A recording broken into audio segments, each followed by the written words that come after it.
Et c'est parti. Bienvenue en INF 51.1. Donc, aujourd'hui, on va faire une introduction à c'est quoi de la science des données ou science de la donnée. Là, ça dépend à qui tu demandes, là, parce que ça a été écrit en anglais, là, fait que c'est du data science, hein, fait que, ou DS, comme le papier. Mais le principe, c'est un nouveau domaine. Hein, donc, c'est quand même neuf, là. Tu sais, l'informatique, on dit que c'est une science qui est extrêmement jeune parce que ça a moins de 100 ans. Le data science, c'est un domaine qui a moins de 10 ans presque, là. Fait que 15. Sans plus. Donc, c'est vraiment jeune. C'est en pleine expansion. OK? La majorité des compagnies, la majorité des organisations, la majorité de regroupements d'humains qui font du travail, quand ils sont rendus à une certaine envergure, vont toujours avoir des problèmes qui peuvent être résolus, attaqués par des projets de data science. Donc, le principe, c'est que c'est comme une espèce de pont entre toutes les sciences qui touchent à des données, qui touchent à des statistiques, qui touchent à de l'informatique ou qui touchent à de l'intelligence artificielle. OK? Fait que si tu les pognes toutes ensemble, puis tu les crunches, puis qu'ils travaillent tous dans un but commun, c'est un peu ça, le data science. Donc, on a aujourd'hui aussi une problématique de taille de données. Donc, quand on parle de données, là, quand on parle de data, pensez à n'importe quoi qui peut être sauvegardé quelque part. Hein? Donc, l'inventaire de mes ventes, le salaire de chacun de mes employés, okay? Les KPI de mes différents managers. Okay? Donc, n'importe quel genre d'information que tu veux recueillir, que tu veux analyser, que tu veux transformer. Okay? C'est des choses qui sont intéressantes. Puis, plus on en a, plus ça devient impossible à essayer de gérer ça toute seule. Okay? Donc, quand tu es rendu là, à avoir genre 8 fichiers d'Excel ouverts là, pour gérer ta vie de manager, là, c'est pas une bonne place à être. Okay? Donc, les projets de data science veulent venir s'attaquer à ces genres de problématiques-là pour simplifier la vie, puis être capable d'avoir aussi des réponses, puis des cycles de réponses plus rapides. OK?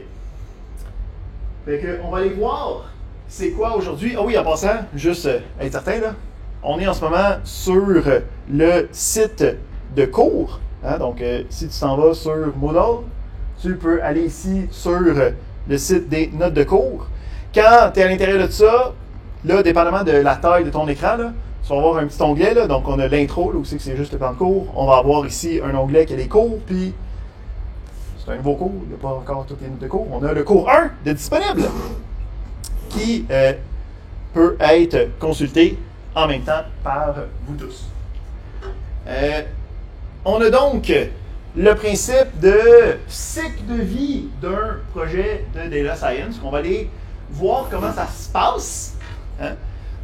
Puis après ça, on va aller voir où nous, on va aller travailler là-dedans. Là. Qu'est-ce qu'on va faire? Qu'est-ce qu'on va toucher? Puis qu'est-ce qu'on va laisser peut-être à d'autres mondes de plus appropriés.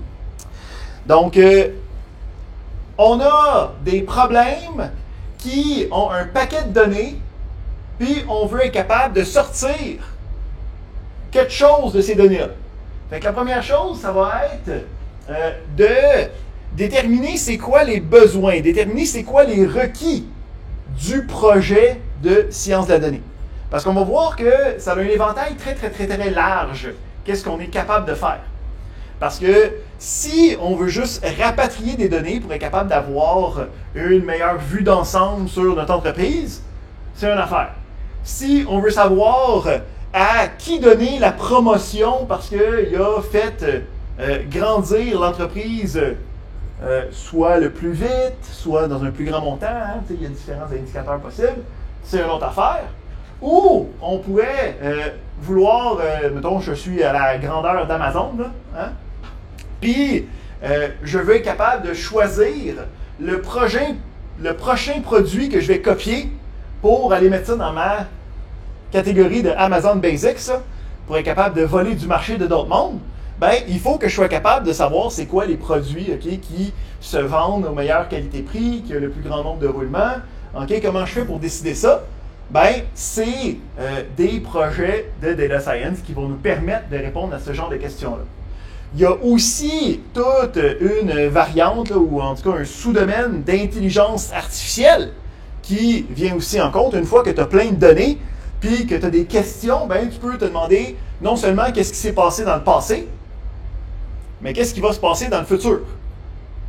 Donc, d'être capable, à partir de prédictions, soit statistiques, soit d'intelligence artificielle, d'apprentissage machine, là, des gros buzzwords qu'on va voir à la fin de la session, là, comment est-ce qu'on peut réussir à prédire des choses à partir de qu'est-ce qu'on va faire dans les projets de sciences de la donnée. Fait que, première chose, c'est déterminer qu'est-ce qu'on veut, puis spécifiquement, qu'est-ce qu'on a besoin. Donc, la première partie des data scientists en général, ça va être de s'asseoir avec le client, s'asseoir avec les managers, puis se faire comme, OK, on a un paquet de stock, là, qu'est-ce qu'on veut savoir? Puis à partir de là, on va pouvoir décider, est-ce qu'on a assez de stock? Qu'est-ce qu'on a en ce moment? Est-ce qu'il faut plus de stock? Qu'est-ce qui se passe? Puis une fois qu'on a des bonnes idées sur c'est quoi les genres d'informations qu'il faut aller chercher, ben là, on va aller faire ce qu'on appelle du minage d'informations, du data mining. Fait que là, le principe, c'est, oui, OK, on a un paquet d'informations, c'est pas nécessairement toutes ces informations-là qu'on a besoin pour le projet spécifique, ou ça se peut qu'il nous manque certaines informations qu'il faut aller chercher, qu'il faut regrouper en tant que ressources primordiales. Donc, on va avoir une première phase de je rapatrie toutes les informations que j'ai besoin à l'intérieur de, pas nécessairement une seule source, mais de manière accessible au projet. Donc, ici, je reste vague à c'est quoi une source d'information, parce qu'on n'a pas comme assez d'outils, on n'a pas assez de connaissances pour savoir c'est quoi, là. Mais c'est quand on parle de base de données, c'est des sources d'information, des fichiers Excel, c'est des sources d'information, n'importe quoi qui a des données dedans, là. Aujourd'hui, on est capable de le chiffonner tout ça, mettre ça quelque part, puis d'être capable de le regarder par la suite. Troisième étape, première étape, on a décidé qu'est-ce qu'on faisait, on a été chercher qu'est-ce qu'on avait besoin pour le faire. Puis là, la troisième étape, ça va être le filtrage, ou ce qu'on appelle le data cleaning. Donc, le principe de celui-là, c'est que oui, on a siphonné un paquet d'affaires, là, mais les 300 fichiers d'Excel, là, de l'assistante qui a quitté il y a 12 ans, je ne suis pas 100% certain que toutes les informations sont valides là-dedans. Là.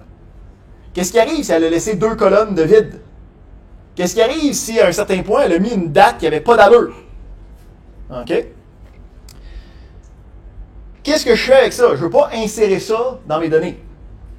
Donc, il y a une phase de validation ou de filtrage qui va nous permettre de prendre les données qu'on a, puis avant de commencer à faire quoi que ce soit avec, on va passer ça au peigne fin, s'assurer que toutes les valeurs ont du sens, s'assurer que toutes les valeurs sont là, puis s'ils ne sont pas là, décider qu'est-ce qu'on fait. Donc ça ici, c'est deux premières, la première étape, on va la jaser, la détermination des besoins, mais le data mining puis le data cleaning, nous autres, on ne touchera pas à ça. Parce que c'est long, c'est fastidieux, c'est plate, puis ça demande une expertise très, très, très spécialisée qui nous demanderait comme un autre cours. Je suis certain que vous avez des cours de maîtrise qui traitent là-dessus. C'est pas notre job. Nous autres, on va partir avec déjà des sources de données qui vont être clean ou peut-être un petit peu de cleaning sur le bord, mais rien de trop fancy derrière. Là, après ça, too much. On va avoir le principe d'exploration. C'est là que vient la majorité du travail des data scientists, ou en fait des data analysts à ce point-là. Ça va être l'analyse des données. Donc, j'ai des sources de données, il y a des informations pertinentes à l'intérieur. Je veux aller sortir des choses. Que ce soit des tendances, que ce soit des graphiques, que ce soit un résultat, que ce soit une réponse spécifique.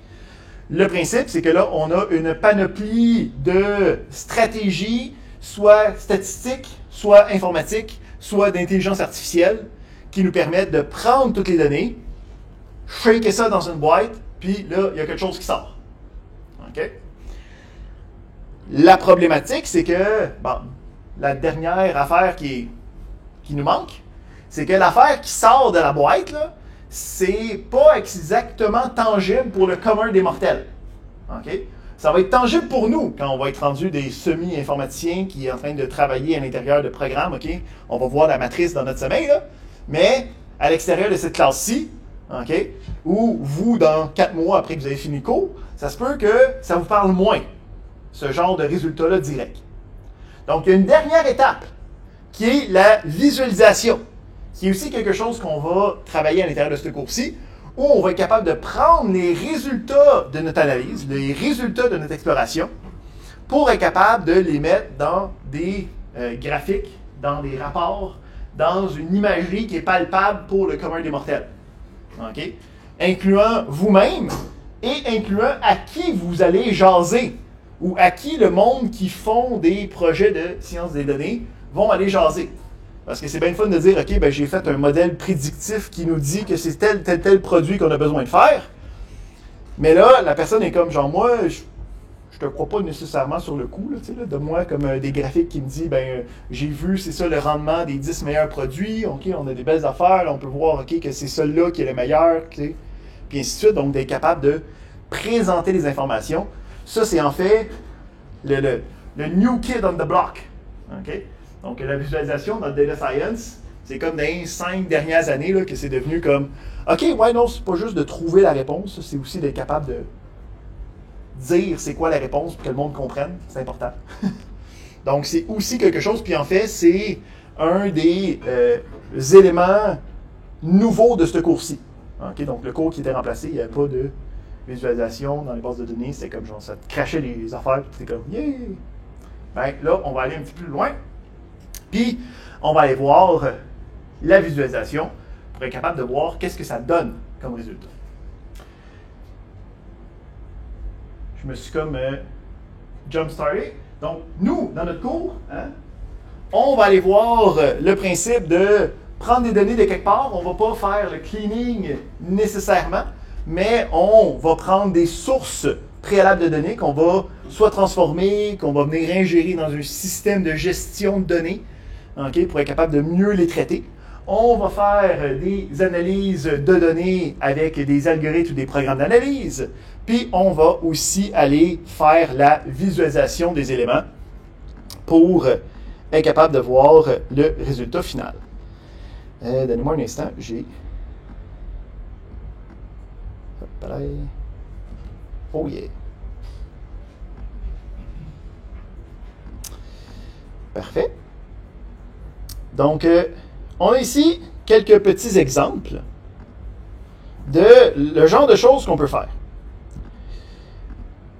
Fait que si on part d'une source de données, okay, donc là ici on est sur un site externe qui s'appelle Kaggle, okay, c'est un site pour les fans de data science où c'est qu'il y a plein de sets de données, okay, avec lesquels tu peux expérimenter, avec lesquels tu peux commencer à travailler. C'est une excellente source. Moi je geek out là-dessus, c'est bien fun. Fait qu'on a ici un fichier, ok? Puis là, ici, il y a comme toutes les informations de données. Là, mais nous autres, ce qu'on a comme fichier, là, c'est ce fichier-là ici. Là, ok? Où c'est qu'à l'intérieur, là, on a un paquet de données. Ok? Ça, là.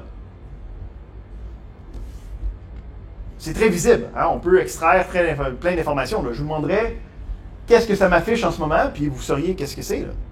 Vous allez voir le titre de la colonne. Minimalement, hein? Bon. Je pense qu'on les a, là. Ici, les noms des colonnes. Ah oui, on les a.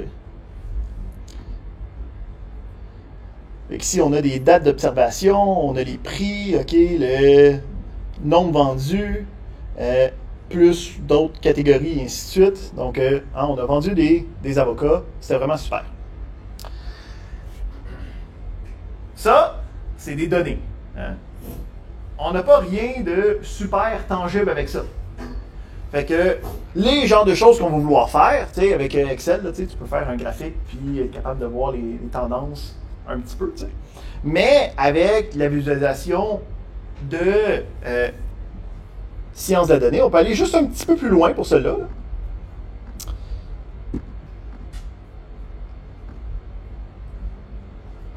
Puis avoir un petit peu plus de oomph dans la visualisation. Là, ici, on est juste comme niveau de expert Excel. Hein? On n'est pas dans des choses qui sont encore en dehors de la portée du commun des mortels qui travaillent un petit peu. Mais on peut premièrement avoir plus de sélection qui est possible, puis ça devient interactif, c'est sorti des données, les données ont été ingérées dans le système, puis c'est capable de faire de la visualisation, autant avec différents types que, OK, si je veux venir chercher moins, puis je veux juste de 2016 à 2018, on est capable d'aller voir des informations, puis ce principe-là, c'est que derrière, tout c'est fait avec du code. Tu sais, il y a comme quelqu'un qui a codé ça, puis c'est pas fait manuellement, c'est en utilisant des librairies que nous, on va voir. Là. Ça veut dire que d'être capable de faire ce genre de choses-là devrait être à votre portée à la fin du cours. Mais c'est pas tout. Parce que là, c'est des données statiques, OK, c'est bien, là, mais... ici, on va prendre le lien direct. Il n'est pas copié directement. Mais on peut avoir aussi des données qui vont être tirées d'une base de données. Puis cette base de données-là est continuellement mise à jour. Donc là, ici, ça prend une position, puis ça prend la vitesse du vent, okay, qu'on graphe à travers le temps. Mais là, qu'est-ce qui est intéressant, c'est que moi, je touche à rien, là. Puis ça s'update. Okay, donc le principe, c'est que l'application est capable d'aller chercher automatiquement des nouvelles informations, puis à partir de ces nouvelles informations-là, reformater le graphique, resélectionner des choses. Je peux aussi aller sélectionner qu'est-ce que j'ai besoin pour être capable d'avoir plus de granularité dans qu'est-ce que j'ai besoin. Donc, il y a aussi le principe de streaming d'informations. Techniquement faisable avec Excel, là, okay, mais il faut que tu saches des affaires qui sont vraiment weird, puis qui sont nouvelles dans Excel. Puis on va voir que ça va être accessible. Hein? On a 45 heures, là, et vous allez être capable de faire ça à l'intérieur des 45 heures.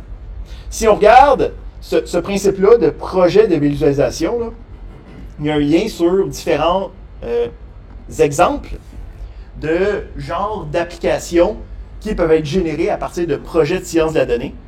Donc, on peut voir ici justement ceux que j'ai présentés tantôt. Mettons qu'on en regarde un autre juste pour voir les genres de visualisation qui sont possibles. On a un paquet de... OK, on est à l'urgence, puis on veut savoir c'est quand est-ce qu'il y a de l'achalandage. Fait que de faire un heat map, puis le heat map est encore une fois modifiable par rapport à l'information. Donc, OK, je veux plus avoir des références, puis je veux plus avoir l'urgence. Ah, ben si tu aimes l'urgence, c'est plus achalandé.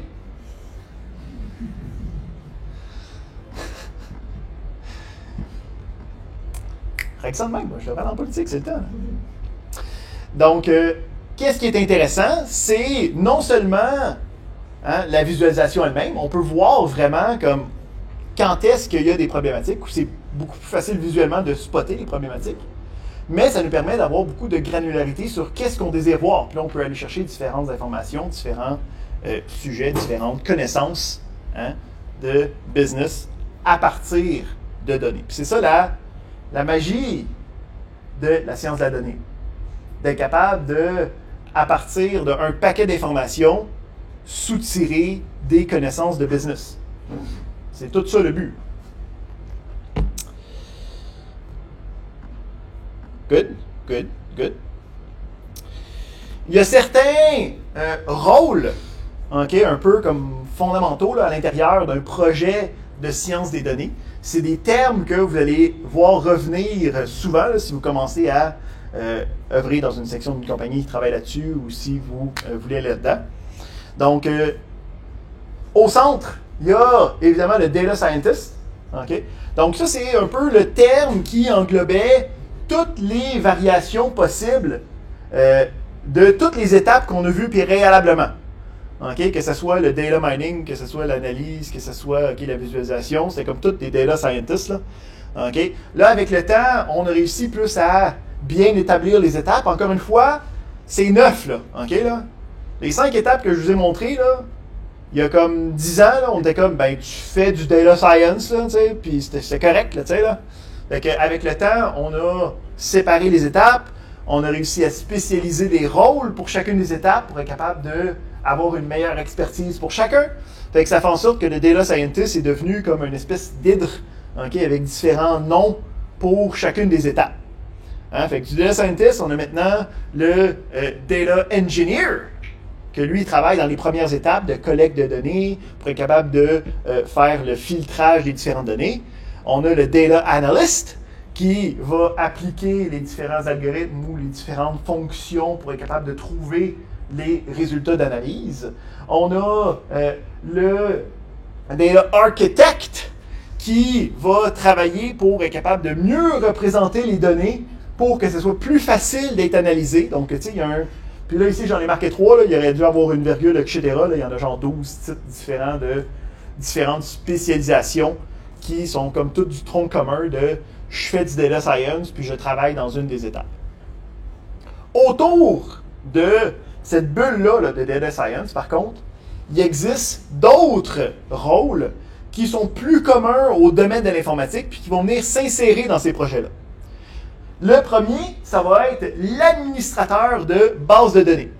Donc, le principe de base de données, c'est d'avoir un système de gestion de données qui va être, puis là on va en rejaser tantôt, là, mais qui va être accessible par plusieurs personnes, puis qui va regrouper le plus de données possible. Okay? Donc, c'est l'inverse d'avoir tes 30 fichiers Excel sur ton bureau. Le but, c'est d'éviter ça à tout prix. Donc, il y a du monde qui travaille, puis que leur job, c'est de gérer ces bases de données-là. Hein? Donc, il y a des bases de données dans toutes les entreprises, il y a des bases de données dans toutes les organisations. Donc, s'il y a des bases de données, à un certain point, tu veux avoir quelqu'un que sa seule job, c'est d'être capable de garder ça fonctionnel. Sinon, tu peux essayer d'avoir quelqu'un qui fait ça comme à temps partiel, tu sais, puis à un moment donné, tu as un gros problème, puis là, tu es comme... Tu n'as pas payé le concierge des données. Puis finalement, dans un peu plus l'informatique pure de la chose, il va y avoir aussi des développeurs là, qui vont des fois travailler avec les logiciels. Puis il va y avoir aussi, le dernier qu'on a dans la liste, c'est le sous-domaine là, qui est comme un petit peu à part puis qui vient se greffer dans l'analyse des données du data science, qui va être le Machine Learning Engineer. Okay, donc, l'ingénieur d'apprentissage machine. Donc, lui, ça va être un spécialiste d'intelligence artificielle qui va permettre de créer des modèles de prédiction à partir des données, qui va être capable d'essayer de inférer des informations dans le futur à partir des données. C'est vraiment sa propre gimmick, là. Okay? Fait qu'ils font pas mal ça de leur bord, puis viennent s'insérer dans les projets de base de données. Fait que on va toucher aux deux premiers, nous autres, dans ce cours-ci. Hein. On va avoir, on a parlé qu'il y a comme 2 tracks là, à l'intérieur du cours, là, une track de un peu plus information, programmation, puis une track de plus base de données. Fait qu'on va faire un peu ces 2 rôles-là.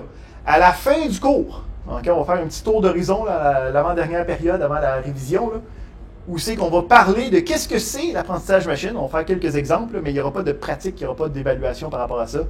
C'est juste pour vous donner une idée de qu'est-ce qui est possible. Excellent, excellent, excellent. Fait que des projets, différentes étapes, on va travailler dans ces étapes-là. On a des rôles que nous, on va prendre sous nous. All good? Hey! Excellent. Fait que on va commencer à parler des termes qu'on va travailler dans la vie de tous les jours. Donc, le premier, ça va être, c'est quoi une base de données? Hein? Donc, le principe d'une base de données, dans son terme le plus fondamental, c'est une agglomération de données qui va être sauvegardée de manière semi-permanente. OK? Donc, un fichier texte où c'est que je note, OK, qui c'est qui me doit de l'argent, là? C'est une base de données. Le fichier Excel, OK, où c'est que tu as ton payroll de combien tu as payé à chaque semaine de monde, c'est aussi une base de données. C'est pas la meilleure des bases de données, je te dirais même qu'elle est assez exécrable en tant que base de données, mais c'en est une. Hein? Le principe fondamental, c'est juste, ça sauvegarde des données, OK? Puis, on va jaser tantôt, la dernière partie du cours est juste sur c'est quoi des données, là, fait qu'on va revenir à ça, là. Mais pensez à des valeurs, pensez à du texte, pensez à n'importe quoi qui se sauvegarde. Fait que, le principe de la base de données moderne, hein, quand nous, on va parler de base de données, on ne va pas utiliser le sens littéral du terme. T'sais, quand je vais parler de base de données, je ne parlerai pas de mon fichier texte, OK, puis d'un fichier Excel tout seul. Le but des bases de données modernes, c'est de pallier aux problématiques des bases de données pas bonnes, comme des fichiers texte, comme un paquet de fichiers Excel. OK? Donc, un fichier Excel, ça fait bien des choses. OK? Laissez-moi détromper-vous pas, là. OK? Là, j'ai pas de haine intrinsèque pour Excel, là. C'est juste qu'il y a des limitations fondamentales au produit. Puis, la majorité du monde, souvent, l'utilise à l'extérieur de ces bornes-là. Hein? C'est pour ça que ça s'en vient une joke. Vous savez que tu as sur le réseau de la compagnie, tu as les 18 affaires d'Excel, puis s'il y en a un, soudainement, qui délite une des feuilles, là, l'entreprise ferme le lendemain. C'est le genre de choses qu'on veut éviter, là, fondamentalement. Mais ça existe, là, ces entreprises-là. Là. J'ai travaillé dans ces entreprises-là. Là. Très grosses. C'est ça, là, j'ai travaillé dans des entreprises d'ingénierie que c'était de même. Là, comme ça l'épargne personne. Fait que, le principe des bases de données, c'est d'être capable de dire, on va être capable de centraliser l'information, puis dans un endroit qui va être plus sécuritaire, qui va éviter le dédoublement, qui va éviter des données contradictoires. Parce qu'imagine, en plus, tu as deux fichiers Excel. Il y a un fichier Excel qui est payroll, puis là, qui est payroll-1. Puis là, dedans, il y a des données différentes pour des mêmes dates. What do? Il n'y a plus de bonne réponse. Fait que les systèmes de base de données essaient d'éviter ce genre de problématique-là en centralisant l'information. Puis, on va aussi avoir des mécanismes beaucoup plus robustes pour être capable de faire la mise à jour. Hein? Donc, inversement, s'il faut mettre à jour le payroll, puis que là, tu as 18 fichiers différents à mettre à jour, puis que tu en oublies un, c'est pas vraiment de ta faute à ce point-là. Là. C'est de la faute du système. Donc, les bases de données, c'est habituellement des logiciels, ou en tout cas des mécanismes qui sont là pour centraliser l'information, puis qui nous permettent d'éviter les problématiques à utiliser des bases de données simplistes. Dans ce cours-ci, on va aller en voir spécifiquement, OK, puis majoritairement, on va aller voir différentes familles de bases de données modernes. Puis, il y a deux grandes familles. Il y a les bases de données SQL, puis ceux qui ne sont pas de type SQL. OK? L'élément fondamental, c'est que les bases de données SQL, qui sont aussi nommées des bases de données relationnelles, c'est des technologies qui ont été inventées dans le début des années 70. OK? Y a-t-il beaucoup de technologies que vous connaissez, informatiques, qui datent du début des années 70, qui fonctionnent encore aujourd'hui? Le téléphone, même pas. Cellulaire, ça n'a pas... TV. L'électricité. L'électricité, ça a duré. Ça, c'est un vrai. Mais même là, l'ordinateur de l'année 70 et l'ordinateur d'aujourd'hui a très peu de choses en commun. Hein? Ben, les bases de données SQL, ça marche encore. De la même manière, puis avec les mêmes fondements que les années 70. Fait que laissez-moi vous dire que ça a été pensé très correctement, puis ça a marché en crise leur affaire. Okay? Parce que c'est encore ça qui est utilisé majoritairement aujourd'hui. Je ne vais pas dire que ça n'a pas ses lacunes, okay? Mais ça a encore plus de bon que de mauvais. Hein? Fait que c'est encore systèmes de facto utilisés aujourd'hui quand on a besoin d'une base de données. Okay? C'est des bases de données relationnelles, des bases de données de type SQL qui vont être utilisées.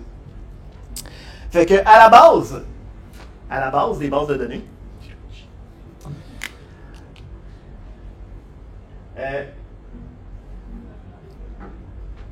je trouve trop ma joke drôle, il faut que je me calme un petit peu. Le concept fondamental des bases de données relationnelles, okay, c'est ce qu'on appelle la relation. Puis là, la seule problématique d'avoir été faite dans les années 70, c'est que ça l'utilise comme un peu de langage de pétage de bretelles qui a comme un petit peu changé avec le temps. Là. OK? Fait que le principe d'une relation, ça ressemble à ça.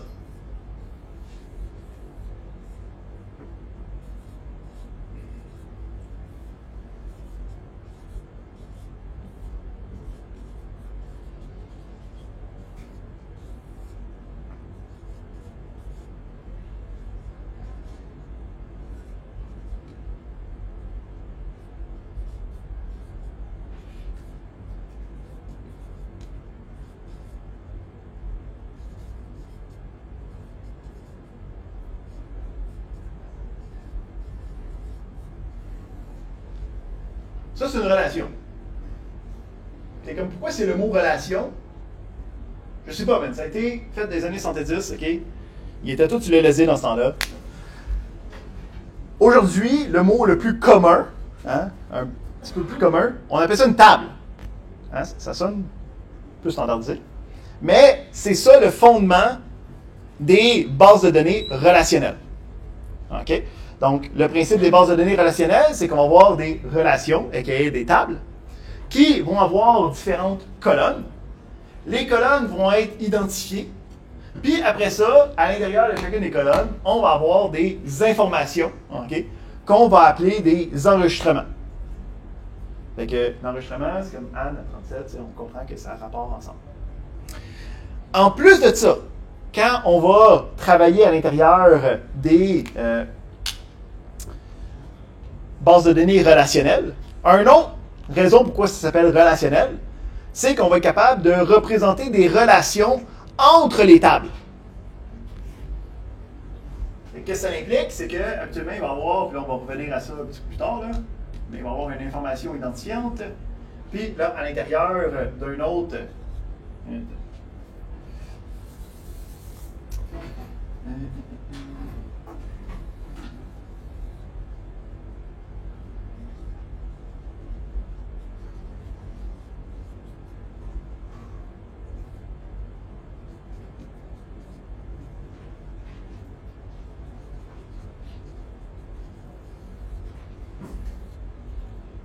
Fait que dans une autre table, vous savez que tu peux avoir ici, mettons, je sais pas moi, logistique,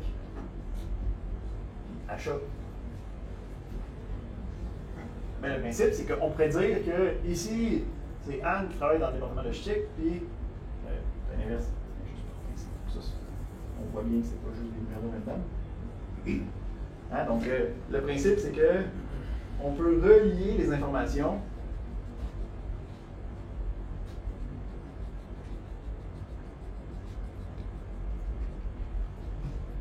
à travers des tables avec des associations. OK? Faites-vous-en pas. OK? Ça, c'est juste c'est le pitch, là. Hein? Le but en ce moment, c'est de vous vendre le cours pour pas que vous annulez ça tout de suite. Là. Fait que, on va aller voir ça en détail. On a 2 semaines au complet pour aller voir ça. Faites-vous-en pas avec. Je comprends pas tout de suite. Hein? C'est juste les principes high level. Fait que, pour être capable de. Fait que ça, c'est le principe de base de données relationnelle. Okay? Quand on parle de base de données relationnelle, dans notre tête, c'est ça qui apparaît. Pour être capable de travailler avec des bases de données relationnelles, il y a 2 autres éléments qu'il faut connaître, ou en tout cas qu'il faut savoir qu'ils existent. La première, c'est comment est-ce que je vais faire pour parler à ces tables-là. Okay? Parce que ici, c'est sauvegardé d'une manière funky, là, qu'on n'ira pas dans les détails de comment c'est mis un petit peu dans l'ensemble. On va voir un petit peu aujourd'hui, mais pas tant que ça. Mais la prémisse, c'est qu'il va falloir être capable d'interroger les tables pour aller sortir l'information que je veux. Il va falloir être capable de créer des nouvelles tables. Il va falloir être capable d'insérer des informations dans ces tables-là. Donc, toutes ces différentes commandes, là, hein, toutes ces instructions-là, vont être gérées par son propre langage. C'est de là que vient le mot SQL. Okay? C'est le Structured Query Language. Donc, le but du SQL, c'est d'être une norme, d'être un standard, hein, d'être un langage de requête, un query language, pour être capable de travailler avec ce genre de choses-là. Pour être capable de sortir des informations de cet amalgame d'informations-là. Fait que si je veux savoir, OK, c'est quoi les âges de mes employés, ben, je pourrais écrire quelque chose comme ça.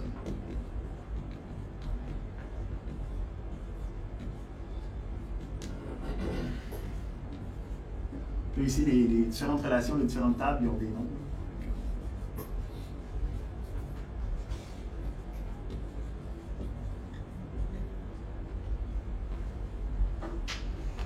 Fait que j'écris ça dans un programme quelconque. Puis là, ça va me sortir 33 puis 37.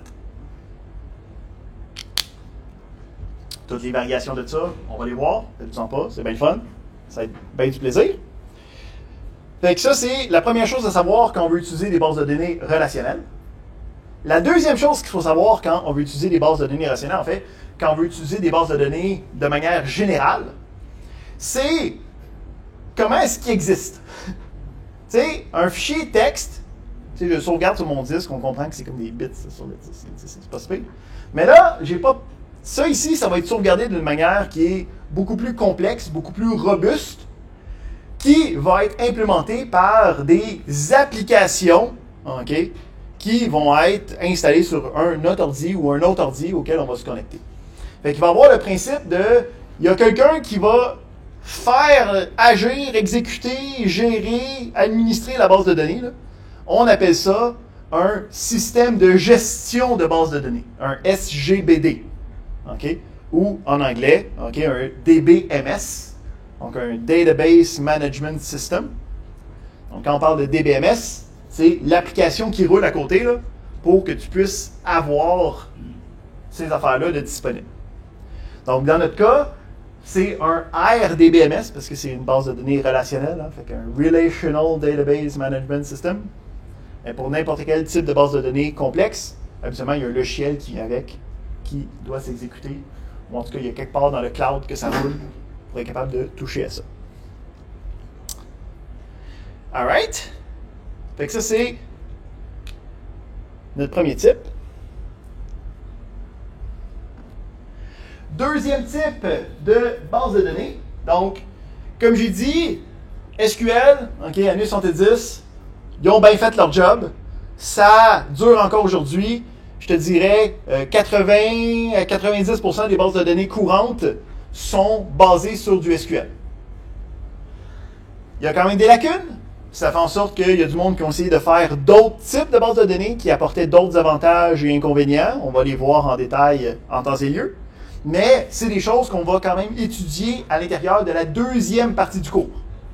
Donc, on va aller voir qu'il va y avoir des principes avec... puis là, c'est des noms fancy. Là. Okay, on va voir que derrière, les concepts ne sont pas si compliqués que ça. Là. Mais nous autres, on va en voir 4. Des bases de données à base de documents, des bases de données à base de clés-valeurs, des bases de données à base de graphes, puis des bases de données à base de colonnes famille. Okay?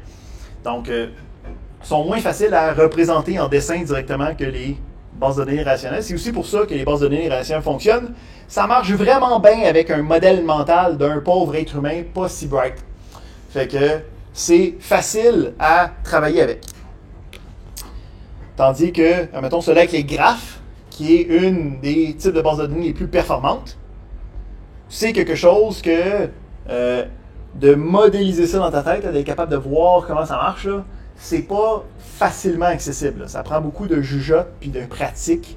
Fait que c'est le plus performant, mais si personne n'est capable de l'utiliser, est-ce que c'est vraiment le plus performant? Des questions? On n'est pas dans un cours de philo, on ne répondra pas à ça aujourd'hui. Alright? Fait que ça fait un peu le tour des grandes lignes, okay? Les grands mots là, qu'on va utiliser durant la session. Là, c'était pas mal ça. On va avoir une dernière section aujourd'hui qui va parler de c'est quoi des données. Hein? Donc, on parle de base de données, on va gérer des données, on va analyser des données. Qu'est-ce que c'est des données? Puis, particulièrement, comment est-ce qu'un ordinateur, hein, parce que je ne vais pas vous le cacher, là, les données vont être stockées sur des ordinateurs. Okay? C'est pas, je m'en vais parler à un singe, okay? Puis j'ai dit, Anne a fait 72 000. C'est comme ça qu'on sauvegarde l'information, c'est pas comme ça. Okay? On veut ça plus permanent, un ordi, ça stocke, c'est très bien. Mais il y a des limitations à ça, fait qu'on va voir comment est-ce que quand on veut stocker des données, on se sépare de ça pour être capable de faire puis d'enregistrer n'importe quoi. Mais avant ça, c'est à une pause. Hein? Pas si pire, 7 minutes de différence, fait que, mettons qu'on se donne 15 pour faire ça. On revient à et 55, pour que ça soit rond. Fait que, on revient à 55 pour regarder notre dernière partie sur les données. Alright, on est de retour. Donc, dernière partie de cours aujourd'hui, on va jaser d'un élément qui est comme fondamental, mais qui est comme toujours en arrière-plan quand on travaille en sciences des données, qui sont les données. Donc, le principe, c'est qu'on va travailler avec des données, on va stocker des données, on va mettre des données à des places, on va les mettre dans des bases de données, on va les exporter dans des graphiques. Le principe, c'est que des données, c'est quelque chose que je veux sauvegarder. Hein? Puis ça va être des valeurs numériques, ça va être du texte, ça va être des propriétés, ça va être plein de genres d'informations. Puis, à chaque fois qu'on parle de données, il y a toujours un coût informatique qui est géré avec ça. Fait que ce qu'on va aller regarder aujourd'hui, ça va être quoi les types de données que je vais utiliser. Puis, comment est-ce que l'ordinateur il fait pour être capable de stocker ces genres de données-là? Okay? Parce que c'est pas magique, là. Okay? Quelque chose qu'il faut comprendre, c'est que l'informatique, c'est beaucoup de choses, mais il n'y a rien de magique. Il y a juste beaucoup de monde qui ont travaillé très fort pendant très longtemps pour être capable de faire fonctionner ça. Une autre chose que j'aime bien démystifier à l'intérieur de l'informatique, c'est que l'informatique, il y a beaucoup de gros mots dedans. Là. Okay? Mais ultimement, je pense que ces gros mots-là, ils ont été inventés pour que le monde puisse garder leur job. Parce qu'une fois que tu sais c'est quoi le gros mot, il n'y a plus grand-chose derrière. OK? Donc, une bonne partie de ce cours-ci, c'est de démystifier c'est quoi les gros mots pour se rendre compte que le vrai concept derrière réel, là, OK, il est quand même assez accessible. Hein? Tu sais, je vous ai parlé au début de base de données relationnelles. J'étais comme, oh shit, je suis pas certain si je suis capable de faire ce cours-là. Puis on a vu c'est quoi une base de données relationnelle, puis j'étais comme, ah. Puis c'est pas mal ça tout le long du cours. Fait que, on va aller regarder c'est quoi les données, puis il y a certains éléments par contre qui sont brillants par rapport aux limitations qu'on a dans la réalité des choses. Ça aussi, c'est fun de voir c'est quoi. Fait que, première chose qu'il faut comprendre, c'est, OK, je veux travailler avec de l'informatique, c'est des ordinateurs qui vont être capables de sauvegarder mes données. Dans l'ordinateur, ultimement, hein, à son élément le plus basic possible, c'est d'être capable de sauvegarder des informations qui vont être des impulsions électriques. Hein, parce que ultimement, là, c'est okay, des transistors, là, c'est comme une switch. Hein, c'est à on ou c'est à off. Okay? Bon, ici, il y a plusieurs de mes professeurs de mon baccalauréat de génie électrique qui sont en train de brailler de la représentation de transistors que je viens de faire, là, mais ultimement, on peut voir ça comme ça. Okay? Fait que c'est à on, c'est à off. Okay? Puis, la prémisse, c'est donc que quand je veux sauvegarder de l'information, j'ai un paquet de transistors, puis je suis capable de mettre le transistor soit à on, soit à off. Okay? Donc, toutes les informations qu'on sauvegarde dans un ordinateur, c'est un paquet de on ou off. Fait que quand tu es en train de jaser à travers Zoom, c'est un paquet de 0 puis de 1 qui traverse puis qui est capable d'être reconstruit pour être capable de refaire une image avec du son. T'sais. Fait que là, la prémisse, c'est d'être capable de comprendre un peu Puis c'est pas des choses qui vont être demandées à l'examen, ce qu'on voit aujourd'hui là, directement. Là, OK? Donc, si ça passe un petit peu au-dessus, c'est correct, c'est pas une problématique. C'est juste pour en prendre conscience. OK? Parce que quand on travaille avec des projets de sciences des données, la problématique, c'est qu'on a dit que c'est beaucoup de données. Hein? Puis quand on ne fait pas attention, quand on a beaucoup de données, ça peut devenir qu'on a un espace insuffisant pour être capable de traiter ça. Puis là, c'est nos connaissances des types de données qui vont venir nous sauver. Fait qu'on a la prémisse de c'est à on ou c'est à off. Fait que quand j'ai juste une information okay, qui est sauvegardée, on va dire que c'est binaire. Okay? Donc en base 2, soit que c'est 0, soit que c'est 1. Hein? Donc quand on parle de base, c'est le nombre de variations possibles. Hein? Fait que quand on pense, admettons, à nous autres, on calcule puis on compte en décimales, hein? En base 10, ben c'est parce qu'il y a 0, 1, 2, 3, 4, 5, 6, 7, 8, 9. Mais là, je viens de compter avec le 0, ça fait 10. Il y a 10 valeurs possibles avant de changer d'ordre. Hein? Avant que ça devienne comme 1, 0. Puis qu'on recommence. Ah. Fait que, un ordinateur, c'est capable de compter en binaire. OK? 0, 1, ça va bien. Avec cette prémisse-là, il y a un autre type de données qui est capable d'être dérivé de cette structure-là directe, qui va être une valeur de type booléenne, okay? Ou une valeur de type logique. Pourquoi est-ce que ça s'appelle des valeurs booléennes? Ben, parce que le gars qui l'a inventé, il s'appelait M. Boole, avec 2 O puis un E. Okay? B-O-O-L-E. Fait que, il a créé la logique mathématique, fait qu'il a stampé son nom dessus, puis on va parler de booléen. Donc, le principe de valeur logique, c'est que ça peut soit être vrai, soit être faux. Il n'y a pas d'autres valeurs possibles. Fait que ça fait en sorte que ça s'arrime bien avec notre binaire. Là. Habituellement, là, okay, le 0, c'est considéré comme faux, puis le 1, c'est considéré comme vrai. OK? Astérix, c'est pas tout le temps comme ça, là, mais le principe qu'il y a juste deux valeurs, on peut l'associer directement. Fait que c'est facile à sauvegarder. Ça, c'est notre premier type. Puis, ultimement, ce qu'il va falloir garder en mémoire, c'est que derrière ce type binaire-là, c'est la seule chose qu'on peut sauvegarder. Fait que si je veux sauvegarder autre chose, il faut tout le temps que je sois capable de le convertir en binaire. Hein? Sinon, l'ordi ne sera pas capable de le sauvegarder. Fait que voyons voir qu'est-ce qui se passe quand on a besoin de sauvegarder des choses qui ne fitent pas exactement en binaire.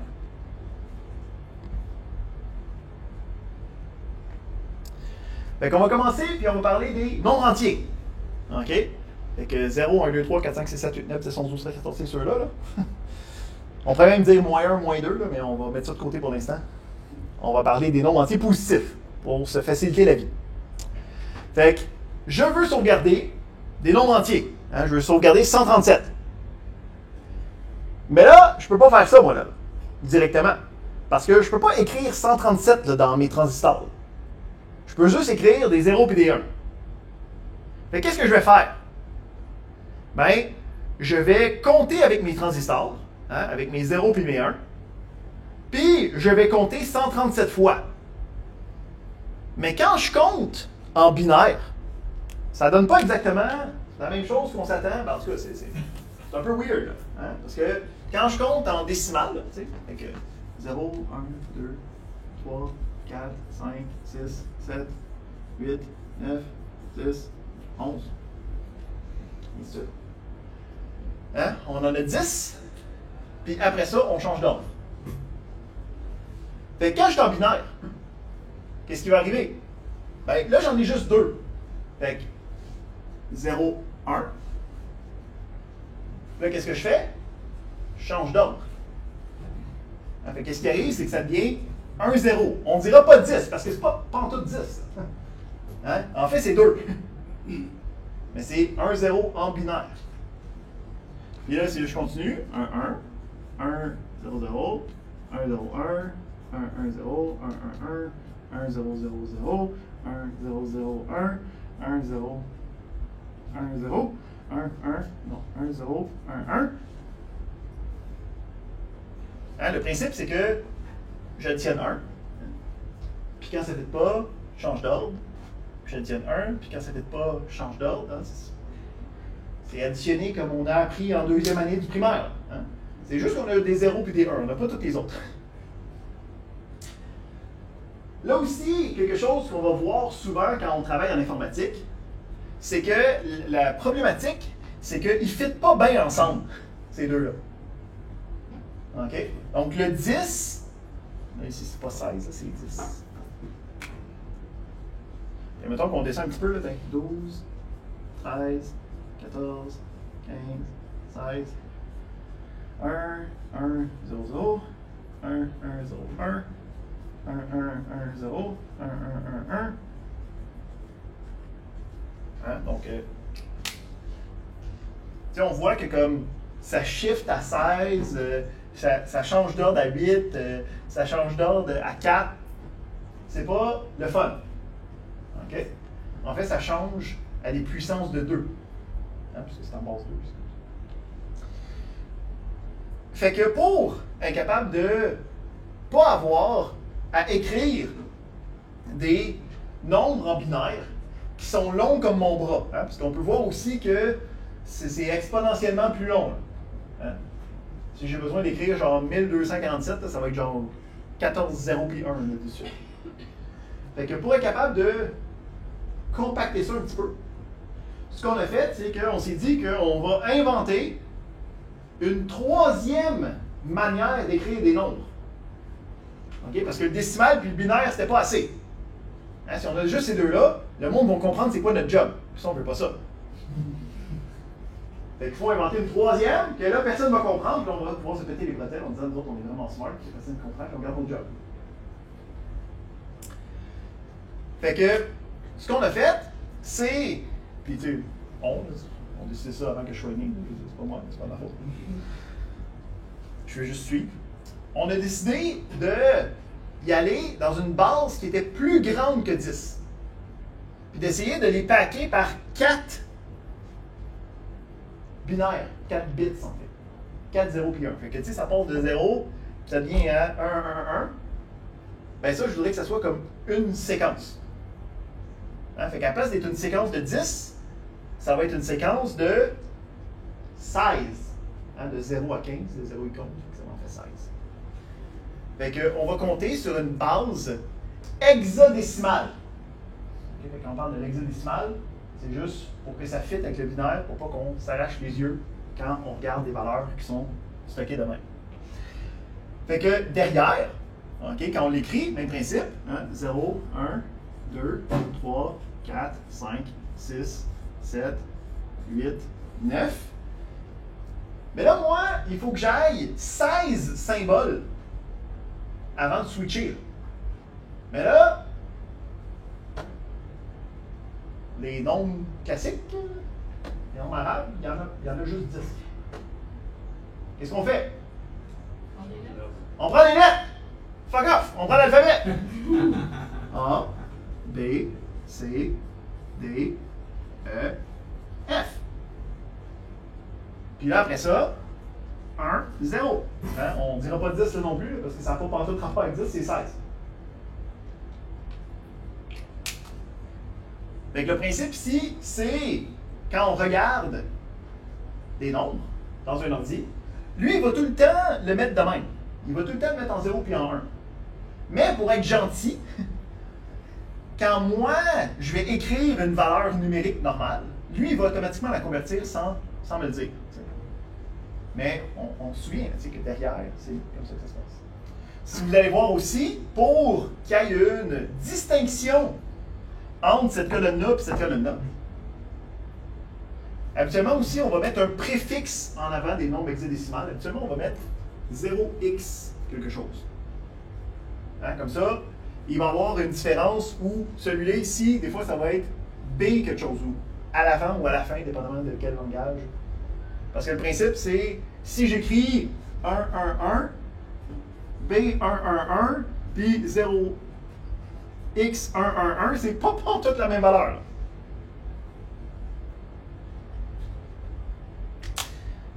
Fait qu'on a la possibilité de sauvegarder des nombres entiers en valeur binaire avec des 0 et des 1.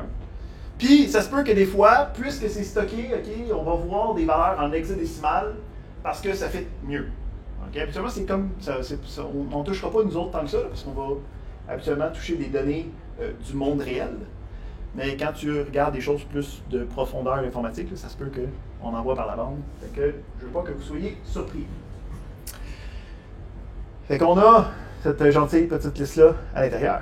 Yes? C'est vraiment random, mais c'est-tu de là que ça sort les codes de couleurs?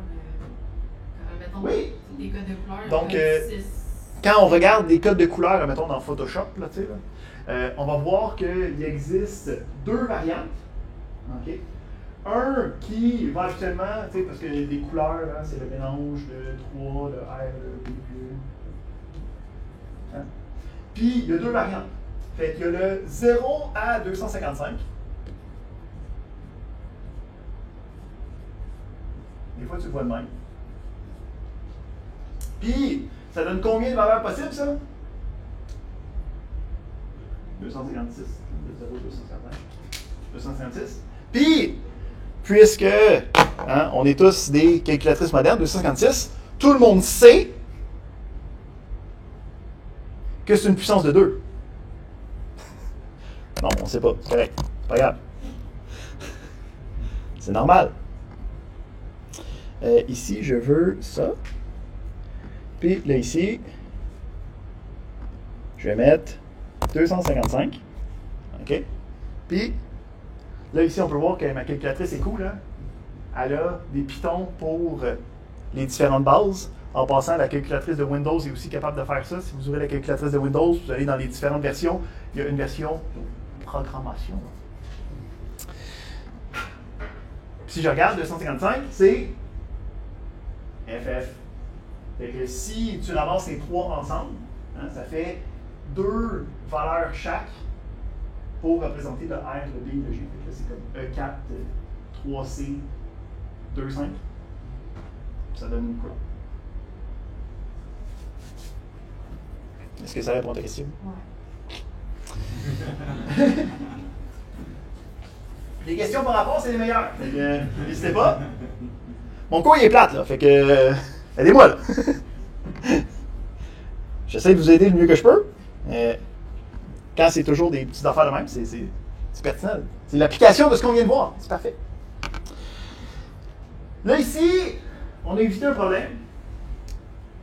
Qu'est-ce qui arrive si je veux représenter moins 4?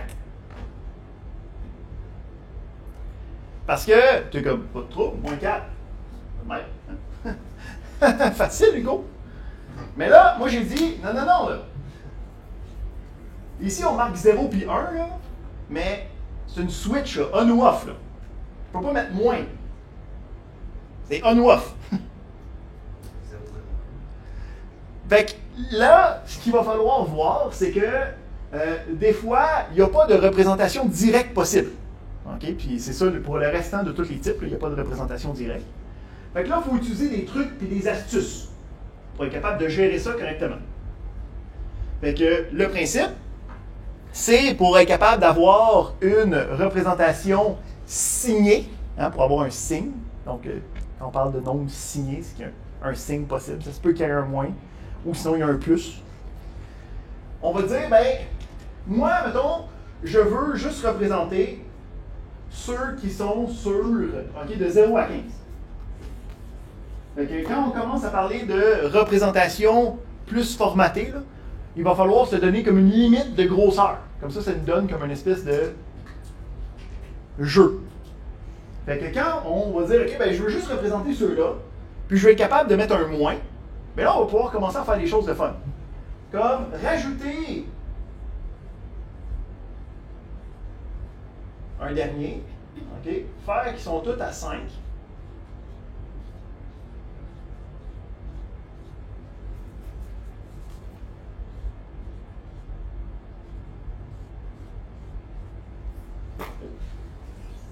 Puis là, je me dis, ben, ma cinquième colonne, je vais l'utiliser pour représenter mon signe.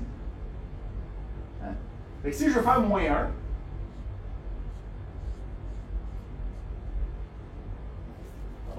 mal fait ça. Le moins 1 est ici, puis la représentation, ça serait ça. OK? Là, par contre, il y a des problématiques arithmétiques qui arrivent. OK?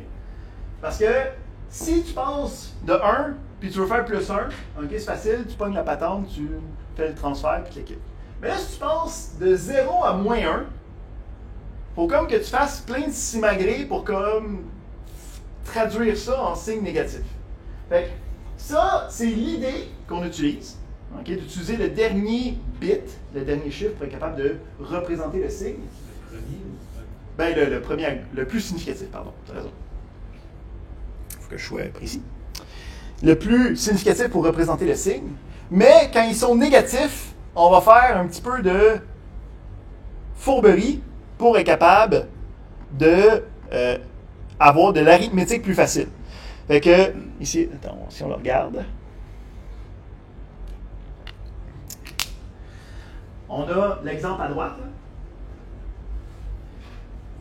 Fait que, puis là ici, c'est encore une fois, ça c'est purement pour le pétage de bretelles personnel. Il n'y a pas de choses à savoir par cœur ici. C'est juste se souvenir que quand on fait des données, il y a du stock derrière, puis on fait plein de simagrées pour que ça marche. C'est ça que je veux qu'on se souvienne aujourd'hui. Fait que, on a notre 0 à 7, hein, comme on est maintenant des professionnels, on aurait pu lire ça directement puis le convertir. Puis, si on dit, ben moi je vais être capable d'avoir des valeurs signées, ben ça veut dire qu'il faut que je garde le dernier, le plus significatif, pardon, pour être capable de représenter le signe. Hein, fait que je peux voir ici que le premier, ben, le plus significatif, s'il est à 0, c'est que c'est une valeur positive. Hein, ça reste les mêmes. Donc ça, c'est cool. Puis, si c'est un 1, ça devient négatif. Mais, ce qu'on peut voir ici, c'est que c'est un peu weird, là, parce que si je regarde le moins 1, il y a aussi qui était le moins 7. Ça va dans l'autre sens. Mais c'est purement pour des raisons arithmétiques. Parce que le principe, c'est que si je fais 0, puis je fais moins 1, là, hein, ça serait supposé être comme genre moins 1, tu sais, comme ça chiffre tout de 1, comme si c'était comme si le 1 était ici, puis il venait de enlever tout le reste. Puis à partir de là, quand je suis rendu à là, je peux faire moins 1, puis ça va donner la bonne valeur binaire. Hein? Fait que c'est comme un truc, là, puis il y a des raisons. Il y a des manières pour les convertir, c'est que tu flippes tout, puis là tu rajoutes 1 pour que ça fitte. Puis en tout cas, il y a une méthode, puis je viendrai faire un bac en informatique, là, il y a des séries de questions dans vos premiers cours là-dessus. Là. Mais la prémisse, c'est que on est capable, avec juste des 0 et des 1, de représenter soit des entiers positifs ou des entiers tout court. Mais on peut remarquer que quand on a des entiers positifs, on a une plus grande plage de valeur, on trouve une valeur plus grande maximale, que pour la même taille d'information, si on veut représenter des valeurs négatives possiblement. Il faut comme la couper en deux, hein, parce que si on a un range de OK, j'ai 8 valeurs, bien soit que je vais de 0 à 8, ou je tasse ça, puis j'ai de moins 4 à 3. Tu sais.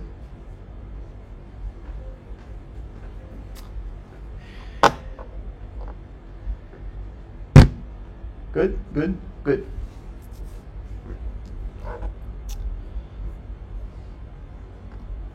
Fait que, on est capable de représenter des nombres entiers, de manière générale, et qu'on est bon. Là, je mets un bâton dans mes roues, je veux représenter des nombres réels ou des nombres fractionnaires. Je veux représenter 2.17. J'ai pas de point, moi, là. J'ai juste des switches on et off. Qu'est-ce que je fais?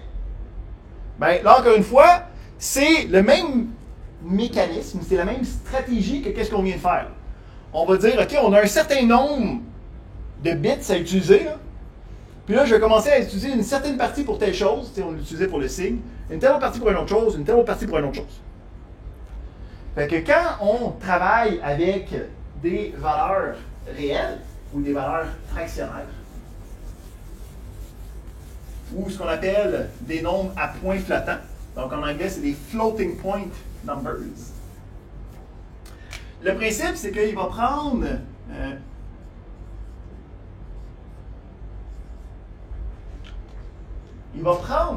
une valeur quelconque, puis il va la convertir en notation scientifique.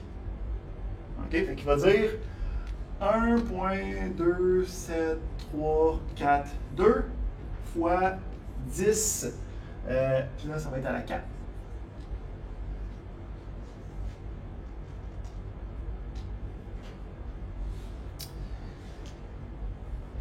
Puis, pour être capable de faire ça,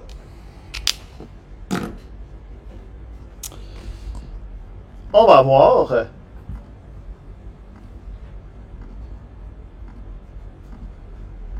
une représentation des nombres flottants, OK, avec du binaire. OK, fait que le principe ici, c'est j'ai un nombre de 0 et de 1 prédéterminé. OK? Fait que même si je veux sauvegarder 1.1, j'ai besoin de tout cet espace-là pour le sauvegarder correctement. OK? Fait que c'est ça ici, encore une fois, la chose qu'il faut retenir, là, c'est qu'il y a un coût à toutes nos actions, parce que même les données, quand on travaille des points flottants, ça coûte cher. OK? Il y en a beaucoup. Fait que le principe, c'est ici j'ai 1, 2, 3, 4.5678. Ce qu'on va avoir, ça va être un bit pour le C, même chose que pour les éléments. On va avoir l'exposant. OK? Fait que c'est comme le 10 à la quelque chose, c'est un 2, quelque chose, 2, il y a d'autres calculs fancy, OK, on ira pas voir, mais c'est le principe de j'ai découpé les morceaux pour être capable d'avoir en fait des entiers. Puis les entiers, je sais que je suis capable de les sauvegarder en binaire.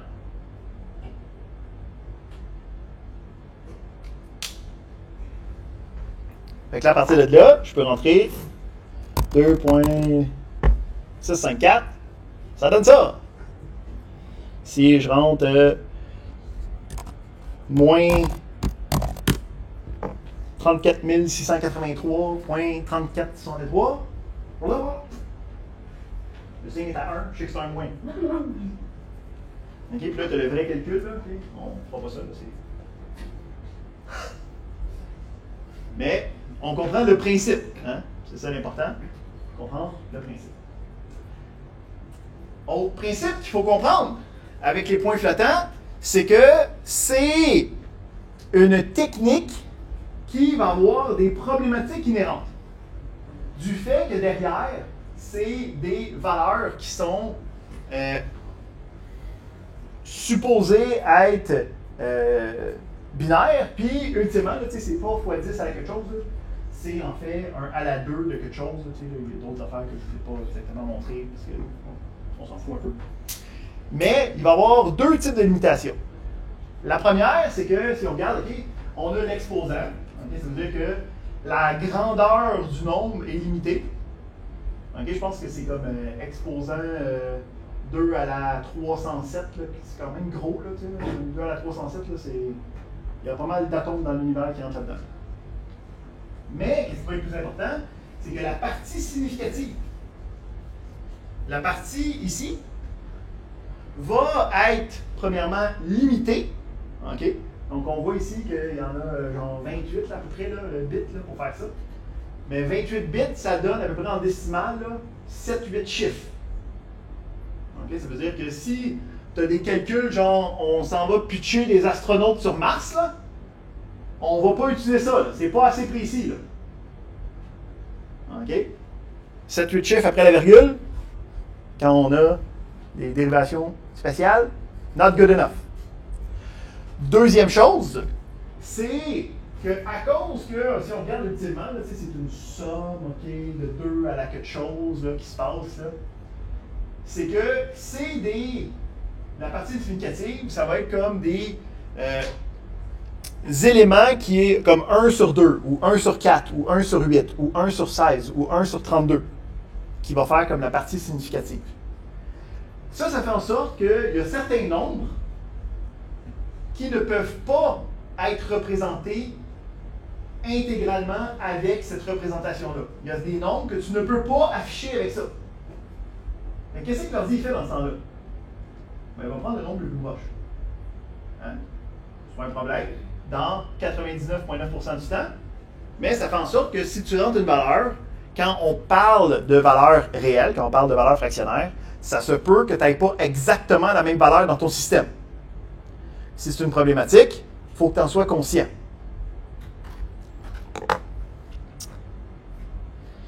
Si on regarde ça, juste pour donner une idée,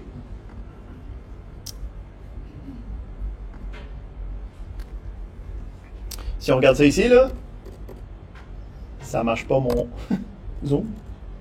Non, ça marche pas mon zoom. Mais on peut voir les coches vertes, c'est les nombres qui peuvent être représentés avec des nombres en point flottant. Mais si on regarde, OK, celui-là, il est juste pas là. Et si tu essaies de rentrer ce nombre-là, il va sauter en lui, sauter en lui. Parce qu'il est juste pas capable. Fait que, avec des nombres à point flottant, tu peux te retrouver avec des situations un petit peu drôles. OK? Où c'est que, on va pouvoir faire des comparaisons. Là, fait que, comme, est-ce que la somme des âges du monde dans la classe est plus petite que 40? T'sais? Mais comme en programmation, tu peux écrire 1 sur 3, plus 1 sur 3, plus 1 sur 3. Est-ce que c'est égal à 1? Puis il va dire non. C'est pas égal. Parce que lui, 0.333, il y a une limitation. Là. Puis en fait, il n'est pas capable de calculer 0.33333. À la fin, c'est 0.33332. Parce que c'est ça qu'il peut faire. OK? Fait qu'ils additionnent, ça donne pas un pantoute, il est comme non. Là, t'es comme, mais pourquoi? Parce que tu as utilisé des nombres à point flottant, puis après ça, tu as essayé de comme, faire des comparaisons. Ça marche pas. Là, ça. Une fois que tu es là-dedans, il faut que tu fasses attention. Alright. Fait que ça couvre les données numériques. OK?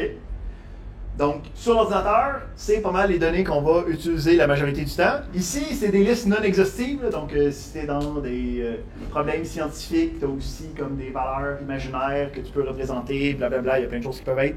Mais nous, ce qu'on va toucher, là, ça va pas mal être là-dedans. Pour les valeurs numériques.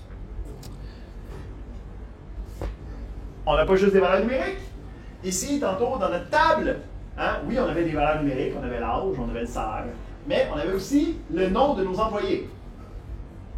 Ça, c'est des données textuelles. Hein? Bob, Anne, Hugo. Moi, j'ai juste des switches on ou off. Qu'est-ce que je fais avec juste des switches on ou off pour être capable de sauvegarder du texte? Cela est vraiment pas sorcier comme technique parce que, je ne veux pas trop me péter les bretelles, là, mais cette technique-là, je l'ai inventée moi-même en 3e année du primaire. 1 an avant que je commence à programmer. Fait que, mise en situation, OK, 3e année du primaire, on est avant les années 2000. On n'a pas de cellulaire. Okay. On ne sait même pas que des cellulaires, ça va exister encore. Puis, il faut que je jase avec mon ami qui est à l'autre bout de la classe. Évidemment qu'il est à l'autre bout parce qu'on n'arrêtait pas de se parler, le prof nous a séparés. Super. Mais, l'arrêt de la communication n'est pas possible. Donc, qu'est-ce que tu fais? Tu prends une de tes pages de tes cahiers Elroy, tu écris un message, tu le plies, puis tu le passes à travers la classe. Simple, efficace. Le professeur, évidemment, des fois, va intercepter le message, puis va essayer d'arrêter avec une humiliation publique en lisant le message. Hein?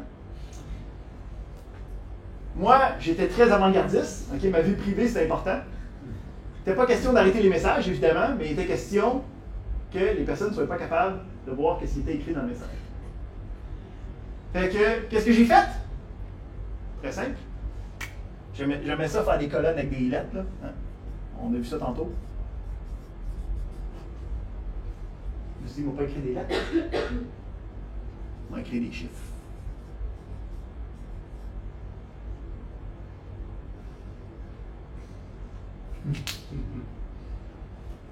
Fait que j'ai fini le chiffre.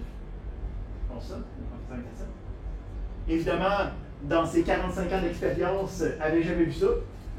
Bon, peut-être qu'avec 45 ans d'expérience, il a pris sa retraite, genre 2 ans après, peut-être qu'il s'en foutait plus que d'autres choses. Mais, victoire! Il n'a pas lu le message. Puis, j'ai réussi, du haut de mes 8 ans et demi, d'inventer le principe d'encodage. Hein? De prendre une représentation symbolique, dans mon cas du texte, puis de le transformer, de l'encoder, hein, de le codifier sous un autre format. Un format numérique.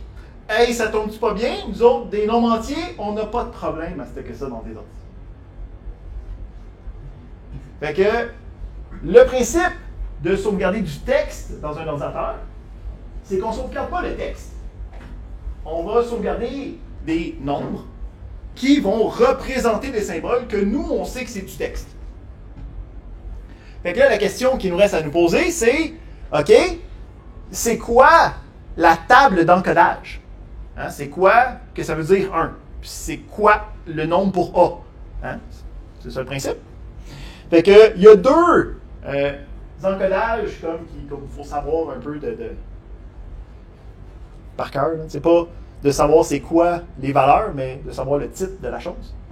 Donc, la première, puis la plus répandue pour tous les symboles dans notre alphabet latin, c'est la table ASCII. Donc, ici, on a une version un peu méchante, là, mais...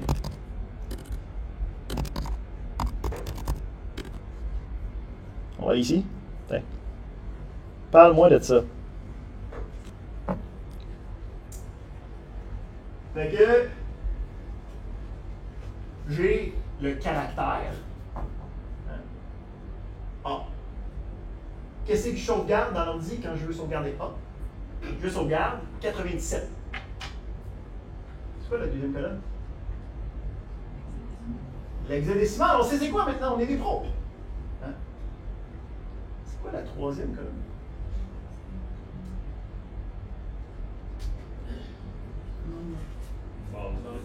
Hey!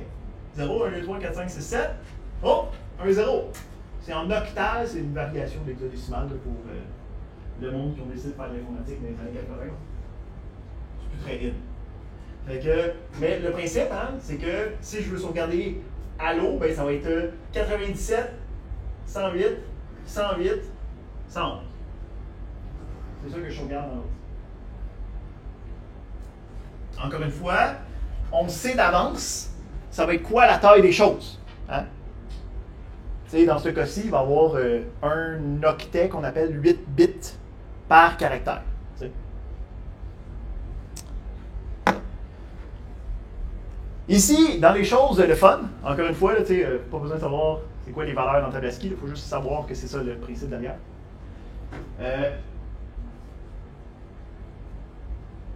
Chose intéressante, la Tabaski, okay, ça a été inventé à peu près en même temps que l'SQL. Okay, fait que ça aussi, ça t'a fait. Okay, début des années 70. Fait que, qu'est-ce qui est drôle, c'est qu'on peut voir que, bon, là, les caractères, premièrement, on peut voir que les lettres minuscules et majuscules, c'est différent. Hein? Puis on peut comprendre que quand tu écris un mot de passe, là, qui est comme genre, j'ai besoin d'une lettre minuscule, d'une lettre majuscule, qui est capable de sauvegarder, ben, c'est parce que pour lui, A puis A, c'est la même chose que A et B. C'est la même différence. C'est deux caractères symboliquement différents, c'est pas le même nombre. Il n'y a pas de connaissance de la majuscule et du minuscule. Il y a juste le symbole. Autre chose, allez 110, si on regarde la première colonne, okay, c'est pas des symboles. C'est en fait ce qu'on appelle des caractères de contrôle. Puis pour comprendre qu'est-ce qui se passe, il faut comprendre c'était quoi les ordi dans les années 70. Okay? Parce que premièrement, c'était pas gros de même. Okay? C'était pas gros comme Doncel, c'était pas gros de même, c'était pas gros de même, c'était gros comme la classe. Deuxième chose, comment t'interfacer avec l'ordinateur? C'était pas avec un écran. Des écrans, ça n'existait pas dans les années 70. Qu'est-ce qu'on avait? Ben, on avait un cafouillis de technologie qu'on avait adapté pour des ordi. Fait que dans ce temps-là, qu'est-ce qu'on utilisait pour être capable de mécaniquement taper du texte? Un dactylo. OK? C'est là, un ruban. Ch'ting, ch'ting. Hein? Fait que, on a des caractères de contrôle qui va contrôler une imprimante, okay, qui est en fait un dactylo automatisé. On peut même le voir. Okay? Donc, pour faire un saut de ligne, ça c'est resté, là, aujourd'hui encore. Okay? C'est un vestige de la table ASCII et de son utilisation. Quand tu fais un saut de ligne dans un fichier texte, hein, il ne va pas aller une ligne plus loin sur le disque. Ça ne fait pas de sens. Parce que sur le disque, c'est juste une série de on et off. Hein. Qu'est-ce qu'il va faire? Il va taper ton texte, allô, la classe. Puis là, quand toi, tu fais un saut de ligne, il va sauvegarder des caractères spéciaux qui vont représenter un saut de ligne. OK? Puis quand on a un saut de ligne, c'est deux caractères ensemble qui fait le saut de ligne. Le backslash R, backslash N, s'il y a du monde qui a vu ça des fois. Là. Okay, le CRCF. CRLN. Ouais, ou LF.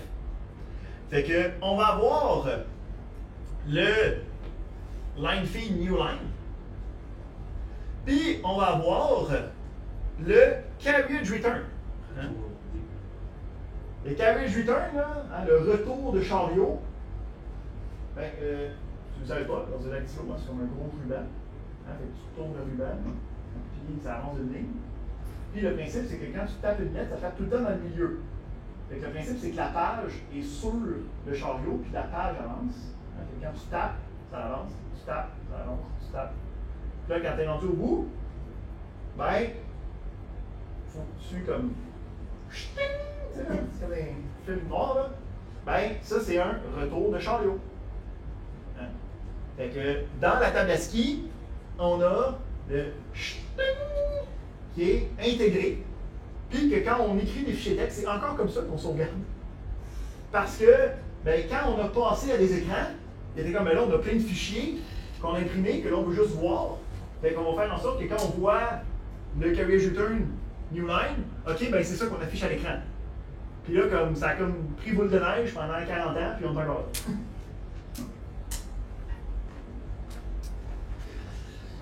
Pour vous donner une idée, bloc-notes. OK?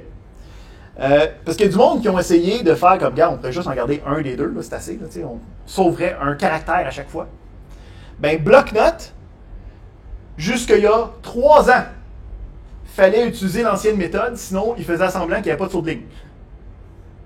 Fait que tu écrivais ça dans un logiciel moderne, ok, tu avais des sauts de ligne, puis tu ouvrais ça dans le bloc-notes, puis c'était juste une ligne. C'était comme, ok.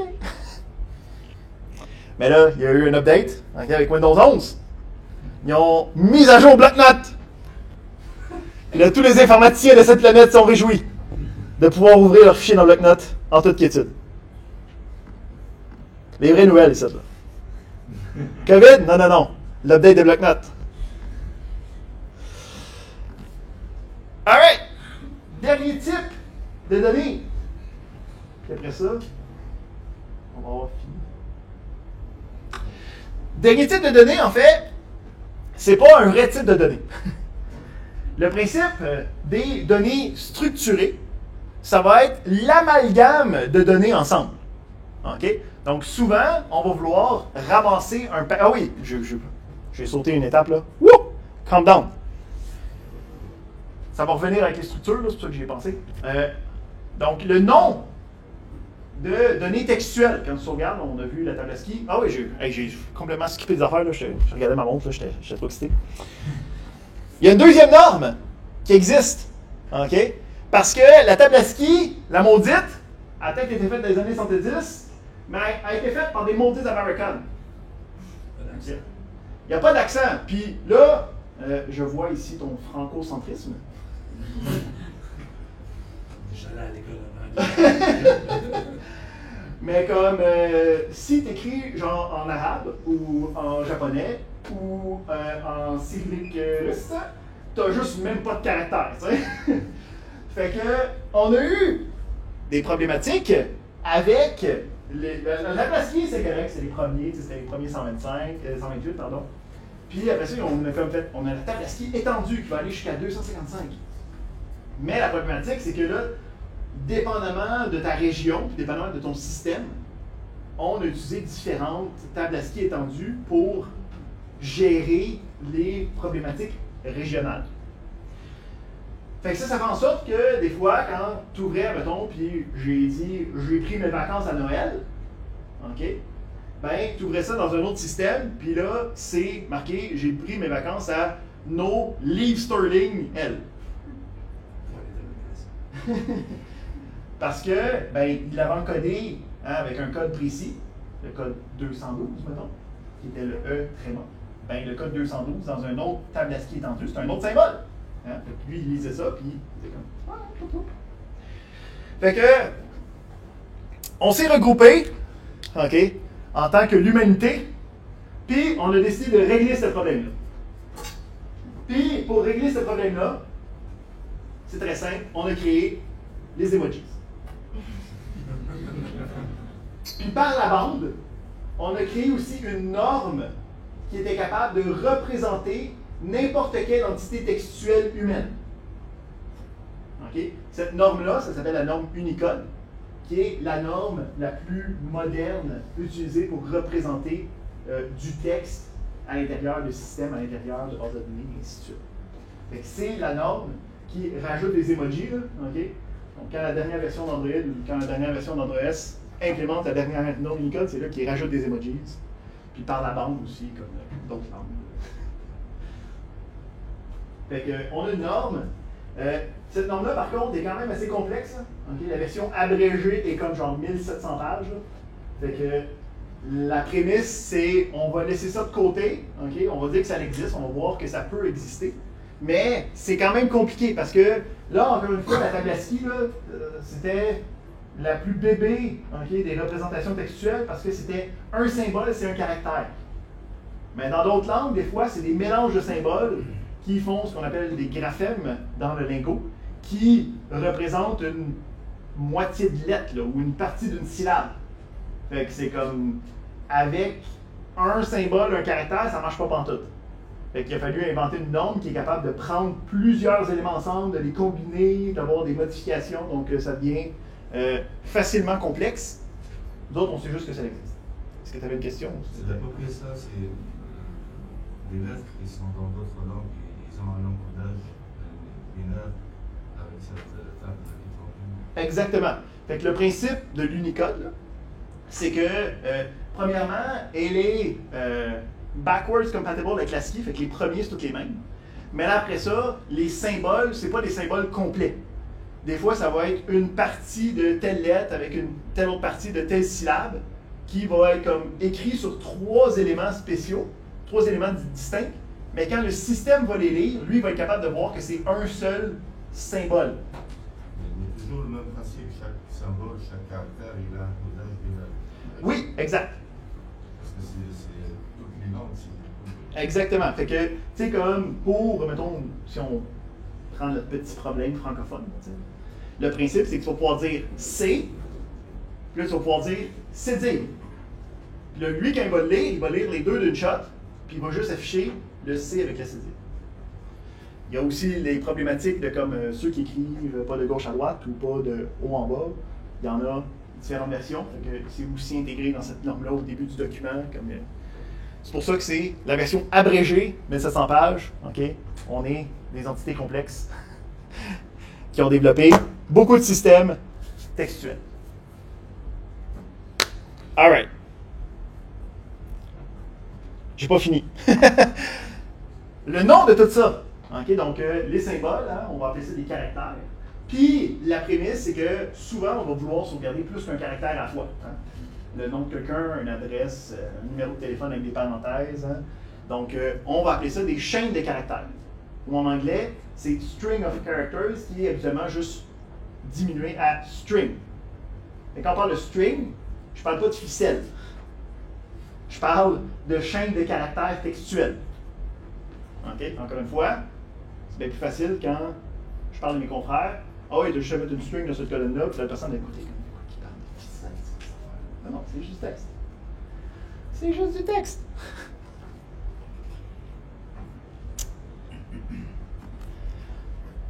Dernier type de données, qui n'est pas un type de données lui-même, mais en fait qui va être des représentations de regroupements de données ensemble. Donc, on va parler de regroupement, c'est comme quand je parlais tantôt de chaîne des caractères, hein, c'est une liste de différents caractères. Déjà là, lui aussi, c'est une donnée structurée, il y en a plusieurs un après l'autre qui créent la suite d'éléments.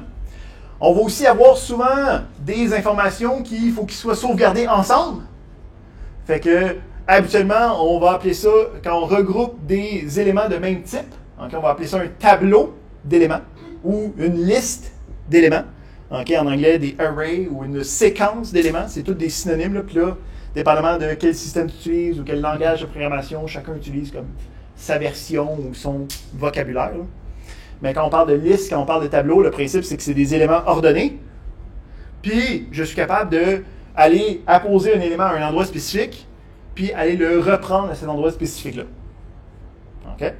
Habituellement, comme quand tu as des éléments, ils vont être numérotés comme dans des cases. Puis là, tu vas être capable de dire, va-t'en dans la case 3, mets quelque chose. Puis là, plus tard, je vais pouvoir dire, reviens dans la case 3, prends quelque chose. Puis tu vas pouvoir aller le rechercher. Habituellement, les listes, ou les tableaux, ou les séquences, ça va être des valeurs du même type de base. Fait qu'une liste de valeurs d'entiers. Une liste de caractères, qui va faire une chaîne de caractères. C'est pas tout le temps le cas, là, mais c'est habituellement le cas. Donc, Astérix, on va le revoir spécifiquement dans chacun des systèmes ultimes. On va aussi parler d'enregistrement. Donc ça va revenir quand on travaille, puis là, encore une fois, il y a des synonymes, des records, des tuples, des strucs, c'est tous des synonymes à un enregistrement. Donc, le principe, quand on a vu les tables, une ligne d'information, c'était le regroupement du nom, de l'âge et du salaire. C'était des informations de types différents, mais qui représentaient comme une entité à elle-même, que je voulais garder puis trimballer ensemble. Fait que ça ici, c'est ce qu'on appelle un enregistrement, qui va être un amalgame de différentes informations qui vont être habituellement de types différents.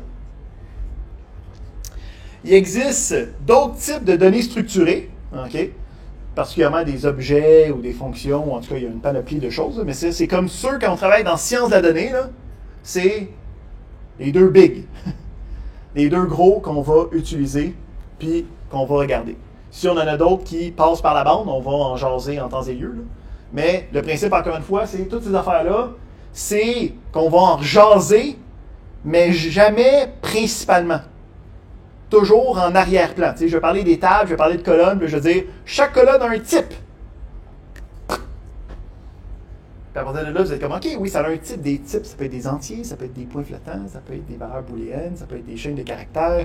Puis avec chacun des types, il y a une représentation en binaire qui se passe derrière. Puis chaque représentation binaire prend un certain espace. Il faut faire attention, blablabla. Ça vient avec, mais on ne parlera plus directement de type.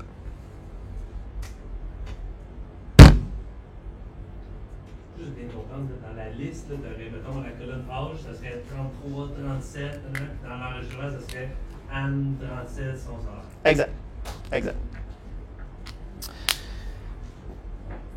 Autre chose que je ne refais pas aujourd'hui, c'est donner de la matière. Parce que c'est la fin. Si je scroll ici, il n'y a plus rien. Et s'il n'y a plus rien, it's time to go. Fait que bienvenue en INF 5111111. Encore une fois, il n'y a pas de laboratoire cette semaine. On se revoit la semaine prochaine pour voir les fondements de programmation. Bonne soirée à tous.